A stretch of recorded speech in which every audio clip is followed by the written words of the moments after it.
Are we this dumb? Don't answer that, Frank. I don't know about you all, but I've just been looking around over the last couple of months, and there's just so many just dumb things hobby-wise make a whole lot of sense, and maybe it's just kind of an accepted thing. I don't know. We will dive into more of what I'm talking about. Before I get started, huge shout out to today's video sponsor, COMC.com, your home for buying, selling, and flipping all the hottest trading cards. Their consignment marketplace now home to over 32 million cards from baseball's biggest stars like Shohei Ohtani, Aaron Judge, and Mookie Betts to Marvel favorites like Spider-Man, Thor, and Captain America. COMC has something for every type of collector, so make sure to visit COMC.com today to build out your collection with your favorite cards. I've got a link below in the video description as well as in the pinned comments. Hell, where do I begin? I mean, I feel like I could talk about a million different things in this video. I'm going to start off with one a viewer shared with me. Shadowless, first edition, Charizards, or as my friend Neo likes to call them, Charlizards, CGC 9.5 sales going back to February, March, $27,000 to $32,000, some pretty big numbers. CGC 10s recently, six-figure sales. What's wrong with this picture? The grading scale changed. If I understand this correctly, CGC 9.5s became 10s. They got rid of the 9.5. So essentially a grading change pushed these cards up $100,000, almost $100,000. This video, you will learn how not to travel. Traveling happens when you move with the ball without. This is the absolute quintessential buying the slab or buying the number and not buying the card, not looking at the card. It's just mind-boggling. It doesn't make any sense. That's the first one. This cardboard thing is ridiculous. It's absolutely insane. I was listening to Darren Ravel and P. Ryan Collection. I have respect for both of these guys. Darren Ravel, a longtime sports journalist. He also reports on a lot of stuff in the collectible space.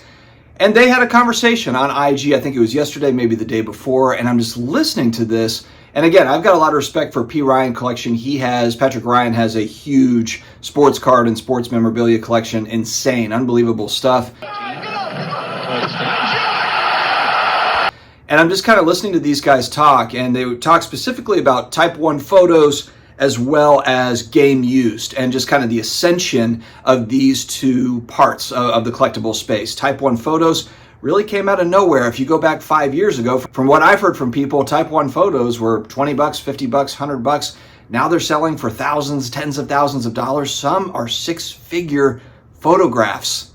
Six-figure photographs. One thing that they mentioned about Type 1 photos is when you're talking about authentication, there's really only a few people on the planet that are really kind of experts in this particular space. And then it just reminds me of, is it BBCE, the company that authenticates sealed product? Again, you just don't have many players. They're the same authenticators that help PSA authenticate packs. For all intents and purposes, they do a great job. They probably have authenticated tons of stuff and done a great job doing it. But of course, Logan Paul's, $1 million box, $2 million box of Pokemon cards had G.I. Joe cards inside of it. That's what is going to be remembered really over the last couple of years from that particular company, not all the other stuff that they've done. But again, just not enough players in the space, and we'll get into that later. This game used stuff with card porn, of course, trying to pass off, what is photo matched to a big authenticator, and if they can just slip it by. And again, we don't know the full involvement from card porn and the people involved. We don't even know how many of the people there are. We've heard of the one guy, and I'm sure it's all going to come out here over the next few weeks, and we'll have a much more full picture. But right now, it's kind of like, there was this jersey. They tried to pass it to PSA, give PSA some credit. They took a look at it and took a look at the photos and were like, I don't like it. They didn't authenticate it. But if they did authenticate this thing, it goes from a $27,000 jersey to a seven-figure jersey. It's $1 million jersey if PSA gives it the okay. And so that the company that did give it the okay, I can't pronounce the name properly, but they took a look at it, and they got a letter from a fake foundation is what it looks like. And it's not cheap to authenticate these things, so of course, when this sort of thing happens, whether it's 1 out of a million where it's missed, there's going to be a million questions around what's the process for this, especially from people like me that don't know a lot about the game use space. I don't have, game use jerseys, so I don't have any skin in the game. But there are folks that have heavy bags in this particular niche. And of course, I think there's a lot of folks that want to legitimize the space. But man, when you look back, I think it's Project Bullpen, sports memorabilia type scandals have been going way back, going really since I think the 80s is really when it popped up. Project Bullpen was the one, I believe the name of it, where the FBI came in and busted a bunch of autograph forgers that were excellent at it, by the way. There's really, really good scammers in this space. You can't underestimate the scammers on the sports memorabilia side. And look, on the card side too, we've seen fake slabs, fake cards and real slabs, fake cards and fake slabs. There's certainly stuff that we've got to watch out for. There's all sorts of weirdness going on out there. On a side note, I saw that Chasing Cardboard has a live stream coming up in a couple of days, and I'm just wondering if it's going to have anything to do with the rock autographs, these suspect rock autographs. While we're on the subject of questionable autographs, questionable memorabilia, they send it off to PSA. Maybe they've got some results. Maybe they're good to go. There's a giveaway involved. Are they giving away the rock autos? Is it something completely different? Are they giving away other rock cards? To me, I really think that this is a bad look for game used items. And I was thinking about Fanatics too, because Fanatics, of course, they've got deals with the leagues and the Players Association starting here in a couple of years. And there has got to be a way better system. And look, I think we're going to have issues with historical items. There's not really much we can do about that now, but I think it's pretty clear that we need to have a way more airtight witnessing stuff happening, authentication process by Fanatics, PSA, all this stuff. I know that there's kind of like, there's the witness autograph for some of these companies, and then there's also the opinion, basically looking at it and making a decision. And my hope is that as we move forward, that there is an actual system in place where these items are authenticated right out of the gate by the leagues involved, and then as it goes to an auction house, we all know, okay, hey, look, this was witnessed by the NBA, or it was witnessed by the NFL or whatever, and they have signed off on it through Fanatics or whatever. I think there's got to be a totally different system than what we have in place here. We can't have a handful of folks that know how to authenticate these specific things, and they control the whole market as far as what is authentic and what is not. When you only have a very limited amount of people that have this expertise to be able to authenticate stuff, and then you also have 6 figures, 7 figures, 8 figures flowing in, to this space, what do we expect? Are we dumb? Are we dumb? What do we expect is going to happen? So what are the changes? What are the systems that are going to be put in place? Because that's really kind of that next step.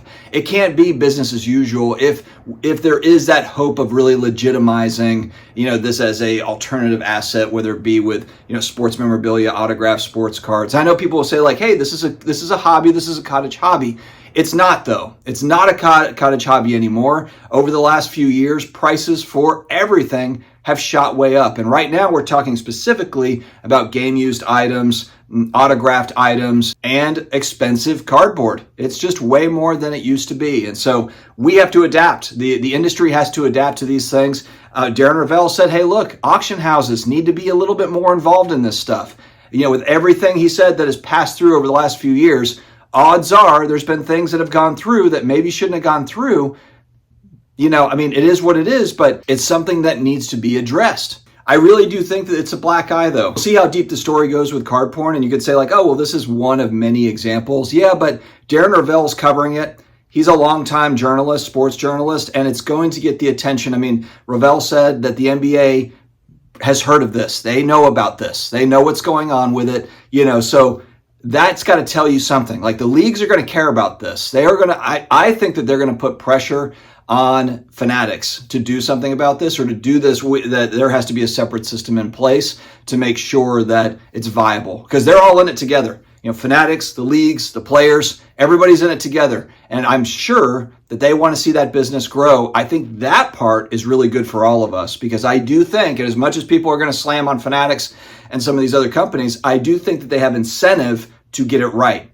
because this Wild West thing is just going to get people like, I don't want to do any business with fanatics. I don't want to do business in collectibles because this is too risky.